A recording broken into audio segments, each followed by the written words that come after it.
Stop what you're doing right now because every single day you repeat this habit, you're quietly chipping away at your brain's power and you don't even realize it. Did you know that something as innocent as sitting for long hours could shrink your brain's memory center by 1% every single year after 50, leading to faster cognitive decline, sharper memory loss, and an increased risk of Alzheimer's? Yet you probably think staying seated while reading, watching TV, or even relaxing is harmless. But the shocking truth is your brain is starving for movement because each time you stay still for too long, blood flow to the brain drops, starving neurons of oxygen and vital nutrients, silently accelerating brain aging. And worse, research shows people who sit more than 8 hours a day without interruption have the same brain degeneration risk as heavy smokers. Yet you might believe standing up once an hour is enough. But here's the hidden danger. Simply standing isn't enough to reverse the damage. You need purposeful movement, walking, stretching, anything that pumps fresh blood upward, and without it, the hippocampus, the part responsible for forming new memories, literally shrinks, making it harder for you to recall names, faces, or even where you left your keys. And while you might shrug it off as just aging, this decline is optional if you change today, but movement is only one piece. Because here's another hidden brain hazard you're doing daily without thinking. Multitasking, yes, flipping between emails, TV shows, phone notifications, tricks your brain into shallow processing, weakening neural connections, and reducing your brain's ability to focus deeply. And studies have shown that people who multitask frequently score lower on memory tests and struggle with problem solving later in life. Meaning every time you think you're being productive, juggling tasks, you're actually dulling your brain's sharpness. And the worst part is this effect builds slowly and silently until one day you realize conversations don't stick. Reading takes longer and mental fog creeps in like an unwelcome shadow, but you can fight back if you reclaim deep focus by turning off distractions and training your attention span like a muscle. And as critical as focus is, there's another daily behavior quietly sabotaging you, relying on processed convenience foods. Because every bite of trans fats, excess sugar, and preservatives fuels inflammation. Not just in your body, but inside your brain, triggering the very same inflammatory pathways linked to dementia, depression, and anxiety. And while you may feel fine now, the damage accumulates invisibly, leading to a leaky blood-brain barrier that allows harmful molecules to seep in and erode your cognitive defenses, meaning every sugary snack, every fried indulgence is secretly opening the gates to brain fog and decline. Yet the solution isn't complicated. It starts by replacing ultra-processed foods with real nutrient-dense options, rich in omega-3s, antioxidants, and brain-loving vitamins like B12 and folate. Because without these, your brain struggles to repair, protect, and regenerate its precious cells. And speaking of nutrients, here's an overlooked brain destroyer hiding in your daily life.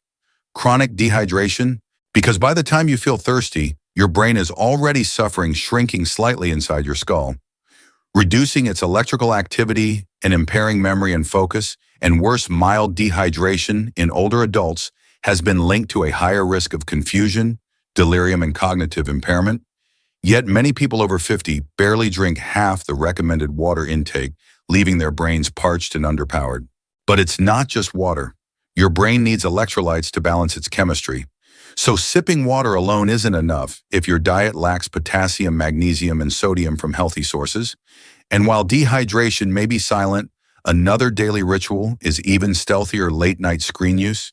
Because every evening you scroll your phone or watch TV past 9 p.m., you're flooding your eyes with blue light that suppresses melatonin, delaying sleep onset, shortening deep sleep, and robbing your brain of the overnight cleaning it desperately needs, since it's during deep sleep that your brain's glymphatic system flushes out amyloid plaques, the very toxins that accumulate in Alzheimer's disease.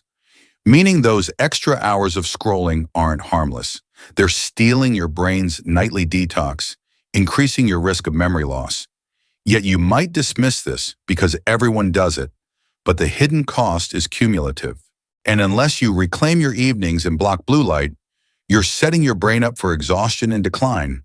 And while sleep sabotage is dangerous, here's a habit so common you've probably never questioned it: Negative rumination, because every time you replay worries, regrets, or angry conversations in your mind, you're strengthening neural pathways of fear and anxiety, literally wiring your brain to default to negativity, shrinking the hippocampus, and enlarging the amygdala, the brain's fear center, making you more prone to stress, depression, and even cognitive decline. And what's worse, chronic stress floods your brain with cortisol, a hormone that in high levels damages neurons and shrinks memory centers. Yet most people carry invisible stress without release, thinking it's normal. But unless you actively break the cycle through mindfulness, gratitude, or relaxation techniques, you're letting stress carve deeper grooves of decline into your mind. And here's another shocking daily threat: neglecting meaningful conversation. Because social isolation doesn't just affect mood, it reduces brain stimulation, weakens language centers, and accelerates cognitive loss, with studies showing that lonely seniors experience mental decline at rates comparable to those with early dementia. And it's not the number of people, but the depth of interaction that counts. So even brief, meaningful exchanges can protect your brain from withering. Yet so many drift into isolation without noticing until memory slips become more frequent. Words harder to find, faces harder to recall. But if you prioritize connection, you give your brain vital stimulation.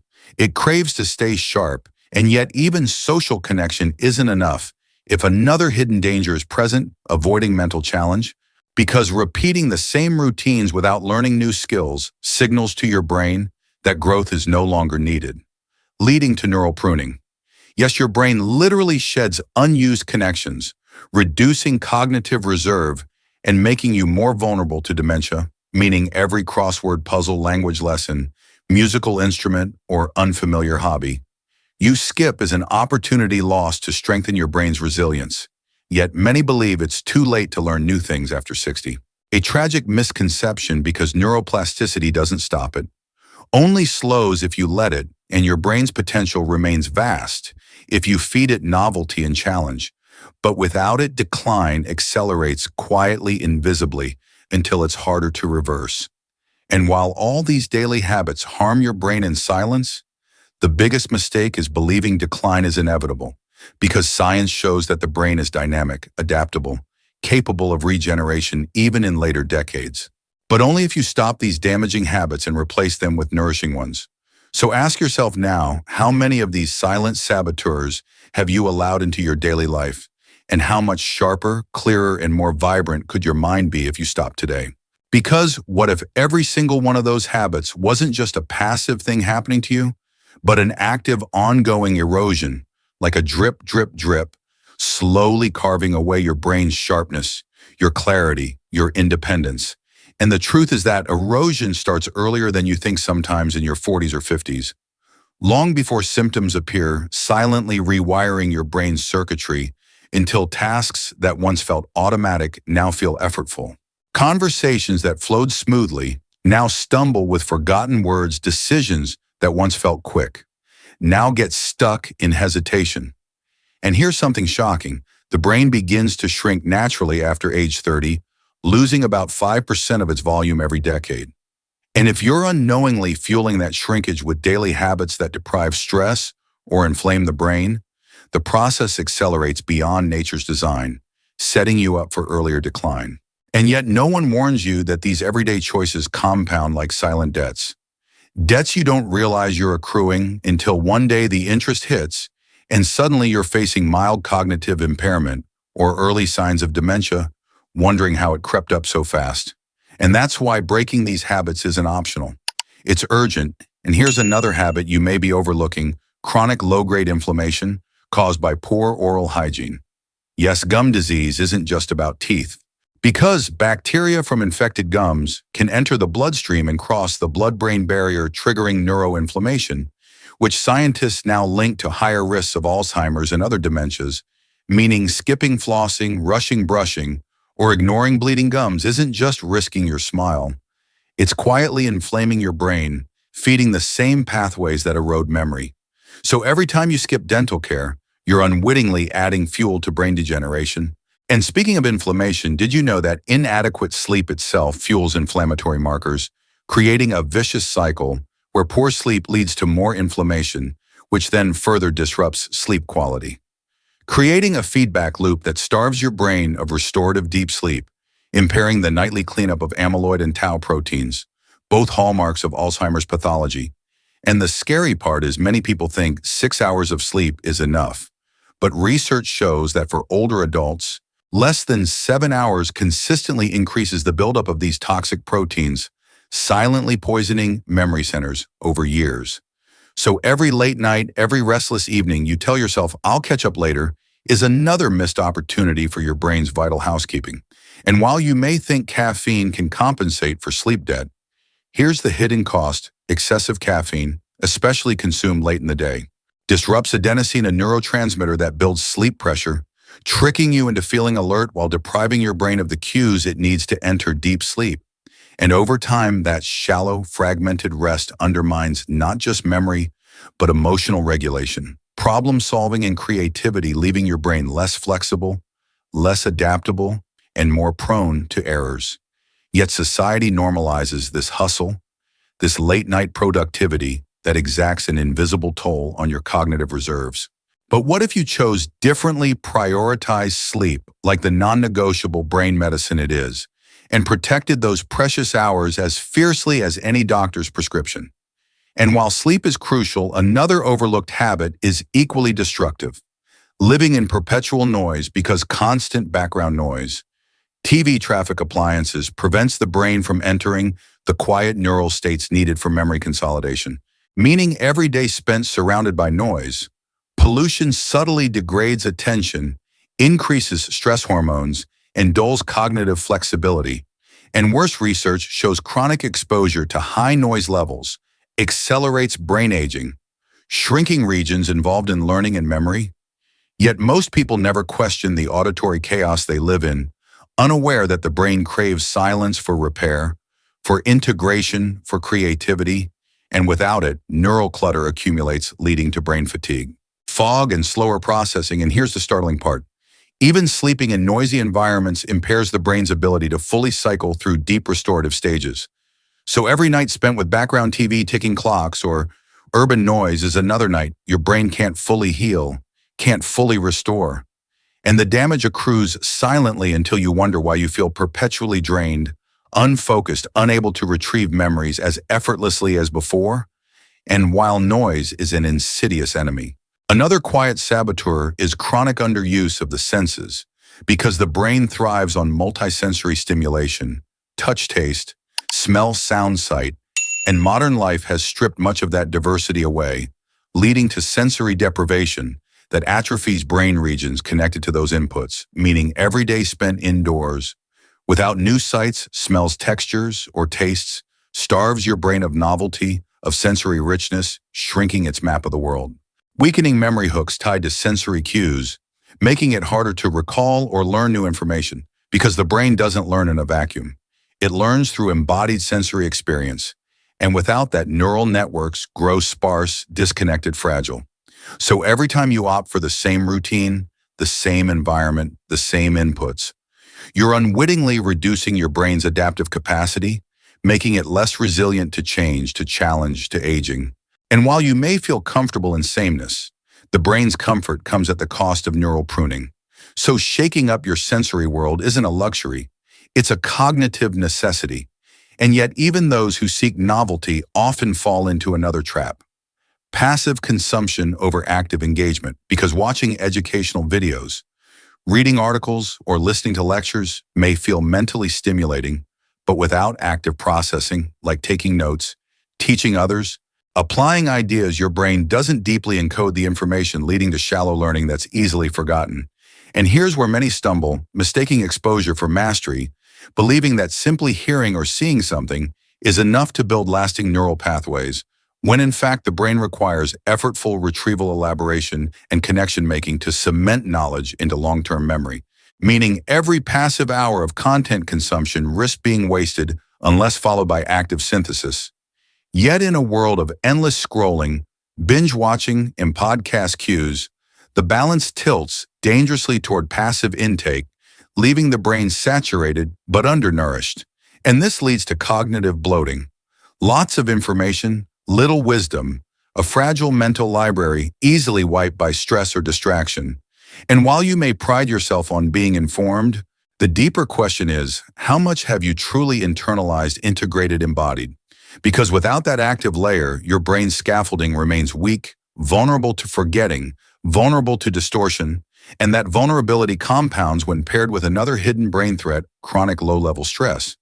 Because even if you don't feel overtly anxious, the background hum of modern stressors, deadlines, news alerts, financial worries, keeps cortisol levels subtly elevated, bathing the brain in a neurotoxic hormone that in high doses over time literally shrinks the hippocampus, dulls memory and impairs neurogenesis, the birth of new brain cells, and the frightening part is stress. Induced brain shrinkage can begin within weeks of sustained high cortisol, leading to measurable declines in memory performance. Yet many wear their stress as a badge of honor, unaware they're trading short-term productivity for long-term cognitive erosion. And here's the irony. The very systems designed to keep us informed, connected, productive technology, media, multitasking, are the same systems overstimulating and overwhelming the brain's limited capacity for attention, leading to chronic attentional fragmentation, a state where the brain struggles to hold focus, jumping from stimulus to stimulus, without depth, without reflection, without integration. And this scattered attention not only reduces learning, but increases anxiety. Because the brain, bombarded by unresolved inputs, remains in a state of cognitive incompletion, a constant low-level itch of unfinished thoughts, undone tasks, unprocessed emotions. And over time, this state wires the brain toward hypervigilance, a default scanning mode that favors shallow scanning over deep focus, making it harder to slow down, to reflect, to contemplate.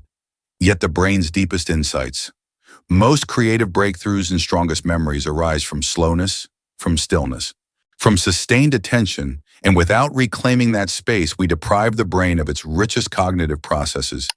And while technology is often blamed, the real issue is the unexamined relationship we have with it.